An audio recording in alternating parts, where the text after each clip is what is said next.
Hola, acabo de renunciar a mi trabajo tóxico, y me gustaría contar un poco de mi experiencia. ¿Por qué? ¿Qué pedo con que tengamos tan normalizada la explotación laboral? Todo empezó hace unos 6 meses cuando estaba desesperada por encontrar otro trabajo que no fuera un call center. Nunca creí que hubiera algo peor que eso, y, después de mandar mi CV a miles de vacantes, una me contestó, todo bien hasta la entrevista presencial en donde vi la primera bandera roja, la cual a raíz de mi desesperación decidí ignorar. En esta entrevista la jefa y dueña de la empresa, una agencia de marketing, me mencionó que la vacante era de Community Manager. Hasta ahí todo bien, pues es a lo que me postulé, que el trabajo era híbrido con 2 días a la semana de home office y que descansaba los sábados y domingos, pero que mi sueldo iba a ser prácticamente un sueldo base y que aparte no tendría prestaciones, pero que firmaríamos un contrato pasado el mes. A lo cual acepté dada mi desesperación por salir del call center. Y bueno, ese fue el principio de todo. Los primeros días todo bien, otra chica entró conmigo, pero a los pocos días nos enteramos de que nuestras tareas no serían solo con los clientes de la agencia con la cual habíamos entrado, sino que existían otros clientes que no tenían nada que ver con la agencia pero, a los cuales debíamos atender. Por el mismo sueldo, además de que extraoficialmente nos enteramos de que la persona a la cual sustituiríamos solo llevaba ahí 3 meses. Segunda bandera roja. A las 2 semanas se nos dice que debemos inscribirnos a la beca de Jóvenes Construyendo el Futuro. Cosa que no se nos mencionó en la entrevista pero que entendimos era meramente para ahorrarse nuestro sueldo. Tercera y muy grande bandera roja.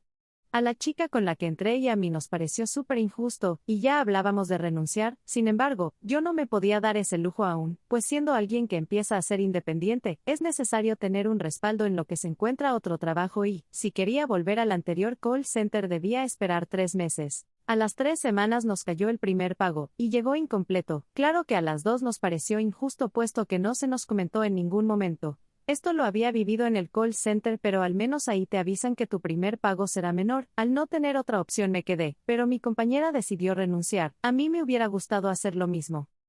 Después de esto las cosas siguieron. Empecé a conocer más a detalle a mi jefa y me di cuenta de que era déspota con la única persona que trabaja para ella desde hace algunos años, y la única que ha aguantado tanto. Debo decir que esta compañera tenía a su cargo 1000 responsabilidades de 3 empresas diferentes y que todo el tiempo, incluso fuera del trabajo, se la vivía pegada al celular. Eso sí, si algo se le pasaba, cosa entendible dada la magnitud de sus responsabilidades, las regañadas se escuchaban hasta donde nosotros trabajábamos. Hasta ese momento no me había tocado, pero comencé a sentir ansiedad por la jefa que, si bien no iba diario a la oficina, en cualquier momento podía llegar, y esa posibilidad me ponía súper nerviosa. Después de esto se me dijeron mis responsabilidades de cajón, las que, sí o sí debía entregar cada semana, además de otras cosas extras que pudieran surgir.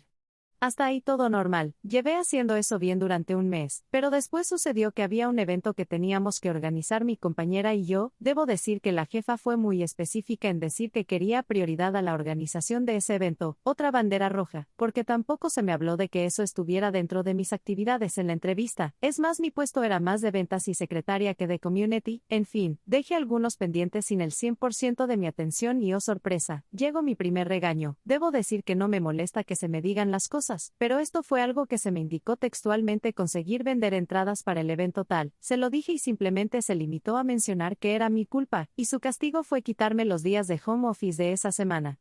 Para este momento la ansiedad de tenerla en la oficina seguía creciendo y, aunque trataba de comentarlo, mi compañera se negaba a hablar sobre el tema. Entiendo que su trabajo fuera más importante, pero uno debe saber identificar el abuso, si no, te acostumbras a él. Y, después de esto las cosas siguieron un poco normal. Debo decir que me di cuenta de que era normal que mi jefa encargase actividades y luego llegar con otras actividades más urgentes y, después llegar a regañarte y castigarte por dejar las otras actividades no tan urgentes por sacar las urgentes, y como les mencioné, solo éramos 2 chicas sacándolo de los clientes de 3 empresas diferentes. Para esto ya habían pasado más de 3 meses y yo seguía sin firmar contrato, otra bandera roja que también ignoré. Después llegó el segundo castigo, y ocupo esta palabra porque es la que ella mencionaba cuando nos regañaba por WhatsApp. Su castigo va a ser que van a ir a la oficina todo el día, etc. Por concentrarnos en otro de sus eventos no terminamos otra actualización de un Excel. En esa regañada solo pude escuchar los gritos a mi compañera, y cuando terminó me dijo que íbamos a ir el fin de semana a la oficina. Otra cosa, en este trabajo no podías organizar bien tus tiempos o actividades porque fácilmente esta persona, dependiendo de su humor, podía mandarte a venir o a hacer de más, así que fuimos y terminamos el archivo. Y llegó el segundo regaño para mí, que fue el principio del fin de mi corto tiempo en dicho lugar. Se organizó otro evento. Para este momento se me había encargado una actividad que implicaba contactar a más de 400 clientes para una renovación, y no solo por llamada, tenía que enviar correos, mensajes y llamarlos. Claro, toda mi atención estaba enfocada en eso. Era un día de home office, así que entró la llamada de mi jefa, que gritándome, me señalaba por no prestar atención a dicha actividad que urgía. Grabé la llamada porque me pareció increíble el léxico y la manera de expresar su descontento. Colgamos y a las 2 horas me comuniqué con ella para exigir que se me diera un contrato y decirle que debía ser clara con lo que quería que fuera prioridad o que si no yo renunciaba. Se limitó a contestar que ella, así era, y que, así se trabajaba, y que, si yo quería irme podía hacerlo, y que, no la condicionara porque no le gustaba. Como yo no tenía aún otra opción de trabajo, le dije que estaba bien, pero que le encargaba el contrato. Ahí entendí por qué no daba prestaciones. Esta mujer era tan tacaña que sabía que la gente solía renunciar seguido, así que, para evitar darles finiquito, prestaciones y demás, no te daban a nada. Aquí un detalle, en este periodo otra chica entró para sustituir a la chica con la que inicialmente entré, pero solo duró una semana. En estos últimos meses la desesperación por salir crecía más y después me enteré que ni siquiera mi compañera, que llevaba años trabajando para la empresa, tenía contrato o prestaciones y que solo ganaba 2,000 pesos más que yo. Entendí que la jefa era tacaña, injusta y déspota y que yo no tenía más cabida ahí. Después ocurrió otro regaño en el cual nos exigía ir en fin de semana, pero al ser la semana de mi cumpleaños le dije que no iría por compromisos, así que fui toda la siguiente semana a oficina. Aquí aclaro, no tengo problema con trabajar en oficina, pero esto es algo que nunca se me mencionó en la entrevista y, en ese momento, tenía otra opción de trabajo que no consideré por darle prioridad a esta cochinada. Esa fue mi última semana, esperé mi quincena, y última chingadera, que tuve que exigirle mi pago por 2 días porque, aunque no sabía que renunciaría, me negaba mi pago. Al final me pagó a regañadientes y obviamente no me dio finiquito, pero fue una experiencia horrible y que me doy cuenta es muy común. Y para terminar, 2 cosas, durante mi corto tiempo vi cómo perdían clientes por la incapacidad de su poco personal de hacer todo el trabajo que eso requería. Tacañería de la jefa por no pagar más sueldos, pero sí para irse de viaje, y que además de todas las actividades que tenía quería ponerme a hacer otro proyecto que requería que utilizara mi inglés, pero que evidentemente nunca se me habló de un aumento por esas actividades extras. Así, y en una ocasión por querer ayudar terminé saliendo a las 8 de la oficina y esas horas extras no se me pagaron. Al final le deseé lo mejor, pero me pareció increíble que mi compañera no pudiera ver el abuso del cual sufría. Ella es literalmente quien mantiene en pie las empresas de esta mujer, y de verdad espero que la valoren más. Sé que es complicado en general, pero si se siguen dando estas situaciones es porque los de arriba pueden. Deberíamos exigir condiciones justas para nuestro empleo y, si no, tener el coraje de salir de ahí. Entonces entendí que el call center no era tan malo. Trabajaba en una empresa que vendía equipo de cómputo, en el área de almacén. Cada 3 meses se realizaba inventario, y debíamos quedarnos todo el sábado, empezando a contar la mercancía desde el viernes. No me parecía mal, pues trabajaba de lunes a viernes 8 horas, sábado 5 horas y descansaba los domingos, así que perder una tarde cada 3 meses me parecía aceptable. Salvo por tener que cubrir los faltantes con descuento a nómina, aunque ese faltante se repartía entre todos los trabajadores que teníamos acceso al almacén, por lo que no era tanto el gasto. El problema empezó cuando la empresa decidió migrar a otro software para llevar un registro del inventario y las ventas. El tipo de sistemas que iba a realizar el proceso ya le había dicho a mi jefa que no podíamos hacer el inventario, y al mismo tiempo hacer el cambio de software, pero ella estaba ahuevada en hacer ambas cosas al mismo tiempo. Total, que, en un descuido del tipo, ella intenta hacer el cambio y manda todo a la chingada. Entonces nos sale con el cuento de que como perdimos todo el conteo del viernes y el sábado, teníamos que ir a trabajar en domingo, todo el día, para recuperar el inventario. Obviamente, como yo fui testigo de su estupidez desde el inicio, le dije que yo no iba a poder ir, porque ya tenía planes para mi descanso y no los podía cancelar. Comenzó a amenazarme con que los descuentos de faltantes serían mayores si no me presentaba y un largo etcétera, a lo cual le respondí que procediera como mejor le pareciera, pero yo no me iba a presentar. El lunes que llego a trabajar, entre pláticas con compañeros y demás, me entero de que nadie se presentó dicho domingo, y en intervalos de 30 minutos o una hora, los iban llamando para que subieran a la oficina del dueño. No recuerdo si llegué a saber qué era lo que les decían ahí adentro, pero sí recuerdo que todo el tiempo estuve esperando mi turno, pero nunca llegó. Tampoco recuerdo qué actitud tenía mi jefa conmigo en ese momento, pero muy probablemente solo me ignoraba. Al día siguiente, un martes, me llaman a RH y me hacen firmar un acta administrativa por una falta que tuve un mes antes. Un mes atrás me enfermé de gastroenteritis y me reporté enfermo, mi única falta en todo el tiempo que estuve ahí, pero como nunca presenté una receta del seguro, pues tenía que firmar el acta, lo cual hice de mala gana, pero me regresaron a mi casa por el resto del día y eso me calmó un poco, aunque sabía que no me iban a pagar ese día. Al día siguiente, lo mismo, me levantan otra acta administrativa y pretenden regresarme a mi casa. Le digo a la de RH, palabras más, palabras menos, que me iba a ir, pero no le iba a firmar el acta administrativa, y que esas ya eran chingaderas. Saliendo me voy directo a conciliación y arbitraje y les expongo mi caso. Me entregan una carta que por más que leí, no me quedaba claro qué sucedía al dársela a mi patrón. Yo en ese momento simplemente pensé que era una especie de bájale de huevos o este güey te va a demandar y ya. Regreso el mismo día para entregarla y me voy a mi casa.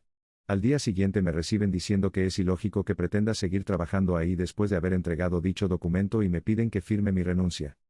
Para todo esto, yo ya me había puesto a leer cuáles eran mis posibilidades, y cuáles eran las faltas que la empresa estaba cometiendo, así que cuando me negué a firmar mi renuncia, la chica de RH me recuerda que tengo un pagaré en blanco y una hoja en blanco. En ese momento se me suelta la boca, le digo que es ilegal descontarme por nómina los faltantes de almacén, que es ilegal hacerme trabajar horas extras para hacer inventario sin recibir paga, y que es ilegal que nos hagan firmar cosas en blanco. Por último, le dije que era una mamada el trato que me estaban dando por no poder presentarme un domingo, cuando hasta entonces habíamos tenido una buena relación laboral. Yo hace poco había subido de puesto y me habían aumentado el sueldo, que no entendía cómo era posible que ahora estuvieran usando cuanta artimaña tuvieran en su poder para correrme por las buenas. Todo lo anterior aderezado con que la de RH era la gata de la jefa de almacén por hacerle el trabajo sucio, y que no era posible que los berrinches de una sola señora los metieran en problemas legales con un empleado. Total, que la de RH ya no hallaba cómo convencerme y se le notaba la desesperación, hasta que me paré y me fui. Le dije que mejor resolviéramos el asunto en conciliación y arbitraje. Días después, ya estando allá, el abogado alegaba que el dueño de la empresa ni siquiera sabía por qué estábamos allí, que él ni siquiera me había corrido. Yo expongo mi versión y en más o menos una hora, ya me estaban ofreciendo dinero para dejarlo hasta ahí. Hasta la fecha, dicho altercado no me ha dificultado conseguir otros trabajos, así que desconozco si estoy fichado en algún lugar, pero fue muy satisfactorio poner en su lugar a esa gente. Mi responsable de área manipuló a RH para meterme un acta administrativa por 3 motivos. 1. Grabar videos para TikTok en el área de trabajo. 2. Por baja productividad laboral. 3. Conflicto de intereses. Les pedí que me dieran las evidencias de esas 3 cosas y la firmaba sin chistar. Obviamente no tenían pruebas de nada, todo eran chismes de mi responsable de área para cansarme y orillarme a renunciar. La casualidad es que el día después de eso era el cumpleaños de mi esposa y la verdad la pasamos muy mal. El lunes después de eso regresó el gerente operativo, y sin dudar fui a comentarle lo que pasó, obviamente asumiendo mi responsabilidad ante las acusaciones y le comenté que no me dieron evidencia además de que me comentaron que el dueño dio la orden directa.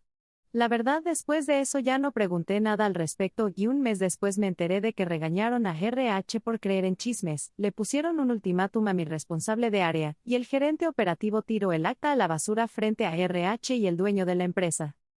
La pasé muy mal esas 2 semanas, pero el final fue muy divertido al ver la cara de mi responsable de área al darse cuenta que no solo no renuncié sino que me aumentaron el sueldo. Yo solía trabajar de programador para una empresa extranjera, me iba muy chingón, salario que dudo volver a tener trabajando con una empresa mexicana, entrar a las 6 am pero terminar a las 2 pm, viernes a las 10 am ya era libre, cursos y certificaciones gratuitos, aprendí todas las tecnologías y herramientas que quise, y un par de exámenes de certificación que enriquecieron mi CV además de convertirme en tech lead y experimentar con tecnologías que me hubieran costado mucho hacerlo por mi cuenta. Era un trabajo de ensueño hasta que un día no pude entrar a mi correo, Slack, Teams, nada. Me habían despedido. Así había sido una ola de despidos que comenzaron en enero por la recesión. Se deshacen de ti como si fueras nada, ni oportunidad de despedirte te dan. Así fue con todos los que despidieron antes de mí. Simplemente ya no volvíamos a saber de ellos. Me dolió mucho por las relaciones que establecimos como equipo y como amigos a distancia. Solo me pude despedir por el chat de Warzone con los que jugaba en línea. Compensación por despido, $0. Solo me transfirieron mi salario de lo que llevaba del mes, y una pseudo carta de referencia que colaboré con ellos a mi correo personal. En México jamás me han despedido, pero cuando renunciaba al menos tenía oportunidad de cerrar mis asuntos, y despedirme de mis compañeros y quizá hasta una última comida juntos con quienes se podía. Pésimo trato humano y eso no lo ves hasta que ya estás dentro. Quiero compartirles mi anécdota trabajando para una empresa extranjera. No era un trabajo remoto, esta empresa me llevó a USA con visa TN, pero el esquema era que me dieron un training de 2 meses y me pagaron lo mínimo hasta conseguir proyecto, aproximadamente 20,000 pesos mexicanos. Cuando consiguiera un proyecto me subirían el salario. Los proyectos te los tenías que ganar, prácticamente era buscar trabajo normal en USA, tomar entrevista, etc. Pero, los puestos que la empresa me mandaba eran puros puestos lead, principal o señor con más 7 años de experiencia, además de que tenías que mentir brutalmente, ellos te daban un CV falso con más 7 años de experiencia. Después de 4 meses, obviamente ese proyecto nunca llegó.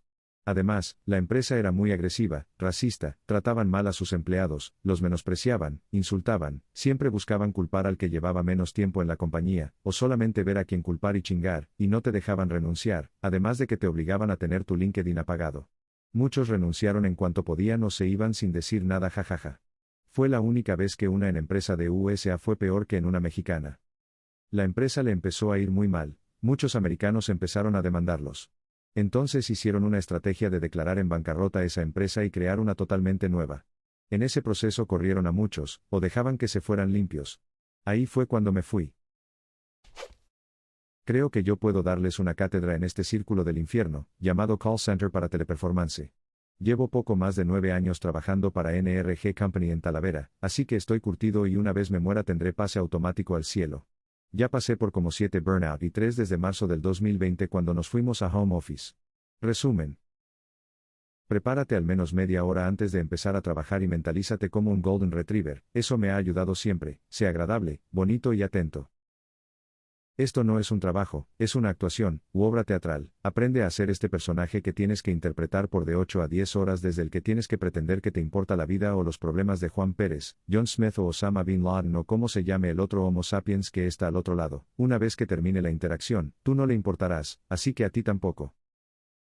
Haz solo el trabajo que tienes que hacer y para el que te pagan. Sigue los discursos, los pasos de negocios al pie de la letra, así si algo sale mal es culpa de la empresa, no tuya, y no hagas más de lo necesario para tu labor. Como las palabras son nuestro medio de interacción, ahora eres un asesino profesional estilo John Wick contra los clientes. Sé preciso, aprende a usar las palabras correctas y necesarias y aprovéchate de sus debilidades sin compasión. Recuerda, para los negocios y las empresas, las personas son solo bolsas de dinero esperando a ser fileteadas y sacarles hasta el último centavo. Finalmente, una vez que terminó la obra de hoy, aprende a desconectarte del trabajo. Los compañeros del trabajo son solo eso, no son tus amigos, hoy te ayudan y mañana te dejan morir solo. Estará allí mañana a menos que la hayas cagado lo suficiente para que te corran, entonces acepta lo inevitable. Cuando me harto del trabajo, suelo ver El diablo viste a la moda, porque Andy muestra que mientras más te resistas, peor te irá. Tarde o temprano entrarás en la zona porque ya sabes hacer tu trabajo y se hará fácil. Y algo más, si tienes que elegir en estos escenarios, estudiante, elige estudios sobre trabajo siempre. Así mañana tendrás un mejor trabajo mejor pagado y menos estresante. Cabeza de familia, te tanqueas el trabajo en tu horario y aprendes a hacer el cuchillo más afilado, así serás menos presionado por tu supervisor, su trabajo solo es agitar el látigo para mantenerlos competitivos. Solitario, como yo, aprende de mi error, empieza a practicar otras cosas que puedas usar para trabajar de independiente, y prepararte para huir en cualquier momento que el trabajo sea demasiado. No te malacostumbres a la buena vida de la rutina, hoy tienes trabajo y mañana no. Que el miedo no te coma, que sea todo un chingueso y te lanzas de cabeza a la primera oportunidad de mejor trabajo. Como me contó un amigo que quería ser supervisor y conoció el proceso completo, la esperanza de vida de los agentes de call center es máximo 2 meses, no pueden permitirse agentes más tiempo, necesitan sangre nueva siempre, como los vampiros que son. Trabajé como coordinador de 60% de la operación, atracción de talento, nóminas, relaciones laborales, comunicación, jurídico, mantenimiento, limpieza, seguridad industrial y medio ambiente. Solo me faltaba ventas, marketing y logística mientras trabajaba en un centro de distribución. Las áreas a mi cargo estaban muy amarradas de personal. Una persona por área, RH y limpieza, las demás hacía todo yo. El tema es que dentro de la empresa había un tema bien cabrón de abuso sexual, laboral y de incertidumbre. Cualquier día a cualquier hora podría ser tu último día. Si ese día volteabas a ver al director o su séquito y no les parecía, en ese mismo momento te corrían acompañado de un ministerial armado con arma larga si creían que te ibas a poner violento. Mi horario en papel era de las 8:30 am a las 5:30 pm, sin embargo, normalmente debías estar desde las 5 am. Para asegurar que no faltara nada, y todo estuviera listo para arrancar el día, y salir a las 8 p.m., ¿por qué? Porque los de RH debían ser los últimos en irse, me tenía que ir hasta que terminaran los de ventas. Terminé con ansiedad, ataques de pánico y las peores agruras del mundo. Tomar agua hacía que me ardiera el estómago y el esófago todo el día, cada día fue más difícil dormir, mi cuerpo no me dejaba dormir por la ansiedad de que había dejado algo pendiente, y de que mañana me iban a correr, tanto así que regularmente me dormía a la 1 a.m. y despertaba a las 3 a.m., porque empezaba a tener muchísimo calor a pesar de que estuviera haciendo frío. Después me daría cuenta que era síntoma de ansiedad. Lo peor es que levantarme de la cama era una batalla campal porque aunque el cuerpo me mantenía alerta, el cerebro me pedía dormir. A veces dormir permanentemente. Empecé con epicondilitis por tener una bola de tensión en los músculos del cuello hasta el antebrazo.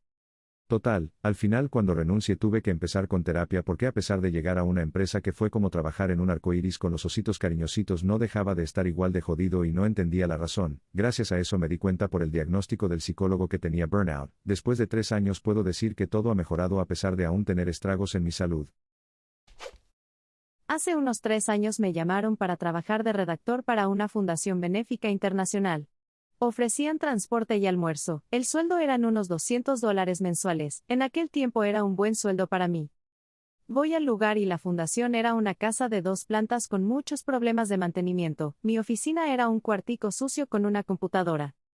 El dueño de la fundación era un gringo en USA que solo se comunicaba por WhatsApp, nunca vi su rostro, mi trabajo era escribir artículos y reportes de las donaciones que realizaba la empresa, además de enviar cartas de agradecimiento a los donadores de Estados Unidos.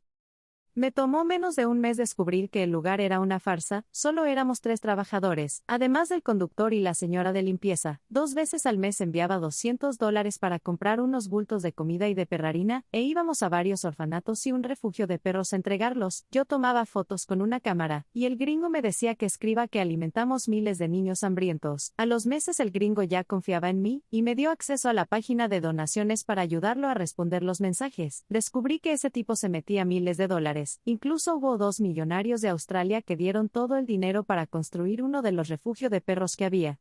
Donde, por cierto, muchos perros morían porque el gringo no quería mandar suficiente dinero para tratamientos. Al final, después de ver tantas cosas y sentirme mal por ayudarlo a aprovecharse de gente necesitada, renuncié. Me jodió dándome como $150 de liquidación y no volví a saber de esa gente. Ahí les va anécdota, aprovechando que ando recordando mis inicios en la universidad. Trabajé en un recorcholis en Guadalajara, específicamente el de Terraza Oblatos. Estaba estudiando y necesitaba dinero, así que me metí a una vacante de medio tiempo allí. Era de las 4 p.m. a las 10 p.m., como la mayoría de medios tiempos en México, no había hora de comida asegurada. Si no había mucho trabajo comías, si había trabajo pues te la pelas. No recuerdo haber comido más de 3 veces, el sueldo era poco, alrededor de 4,000 mensuales. Desde que llegué me dio mala espina, me dieron un curso de la empresa, y sus valores en el que recibí la asombrosa sorpresa de que por cada año que trabajara en ese lugar me iban a aumentar un peso por hora. Un peso, no es una broma, incluso tenía un límite, a partir del 6º año ya no podías aumentar más tu sueldo con ese beneficio. Fui contratado para el área de snacks, donde compras la comida y bocadillos. Numerosas veces por falta de personal tenía que hacer de cocinero, cajero, mesero, limpieza, reparar las máquinas de bolos cuando se atoraban, todo al mismo tiempo por mí mismo. Si alguien de ustedes ha ido a un recorcholis en fines de semana o en festivos tiene una idea de cuánta gente atiende esas sucursales, tenía que atender esa cantidad de gente haciendo 5 trabajos a la vez, y la mejor parte, es que, en el área de bolos, los clientes piden bebidas, comida, snacks, etc. Pero ellos nunca pagan al ordenar, pagan al final. El problema es que hay personas que tienen la bella costumbre de ir, jugar, comer, beber, y largarse sin pagar. ¿Adivinen quién trabajó una quincena y no ganó más de 500 pesos por pagar descuidos? Hablé con mis jefes, les dije, estoy solo, nadie me ayuda, no puedo hacer todo a la vez. Lo único que me dijeron es que de todos modos era mi responsabilidad y que tenía que asumirla. Un día, creo que fue en un festivo, hubo una cantidad absurda de gente, y de nuevo me había quedado solo estaba yo y el gerente, en esa área y horario. Fue demasiada gente, no daba ancho, y pude ver cómo mi jefe, el gerente, tomó una de las sillas, la colocó sobre el suelo, y se sentó en ella a mirarme. Yo estaba en el cajero, los clientes estaban en la caja y podía verlo allí, nada más mirándome. Salí del área, fui directo con él y le pregunté. ¿Qué estás haciendo? Gerente, te estoy mirando.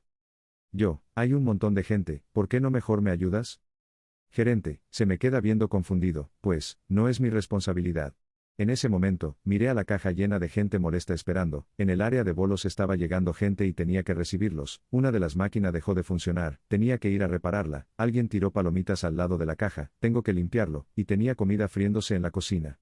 Me rendí, tomé mi uniforme, no recuerdo si lo tiré al suelo, o se lo lancé a mi jefe, estaba a mi límite, y simplemente me retiré. No volví por mi finiquito, ni a renunciar, simplemente no pude más. Nunca trabajen en recorcholis, el peor trabajo que he tenido en toda mi vida, duré recuerdo no más de 3 semanas. Postdata, mi uniforme ni siquiera era de mi talla, era un uniforme de mujer, me quedaba apretado, era difícil caminar y hacer mi trabajo en general con ese uniforme que encima estaba sucio y olía mal cuando me lo dieron.